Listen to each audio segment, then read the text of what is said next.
सेहत के राज। अपने दिमाग को बेहतर रखना है तो 8 घंटे की नींद जरूर पूरी करें। अपनी आंखों को बेहतर रखना चाहते हैं तो सोने से पहले अपने पाँवों पर तेल की मालिश करें।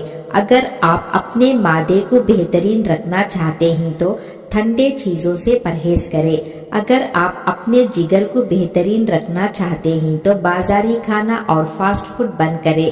अगर आप अपने गुर्दों को बेहतरीन रखना चाहते हैं तो सोने से पहले बाथरूम से फारिग हो लिया करें। अगर आप अपने मसाने को बेहतरीन रखना चाहते हैं तो कच्चा प्याज ज्यादा इस्तेमाल करें। अगर आप अपेंडिक्स से बचना चाहते हैं तो नींबू का इस्तेमाल करें। अगर आप अपने गले का ख्याल रखना चाहते हैं तो खाने में काली मिर्च इस्तेमाल करें।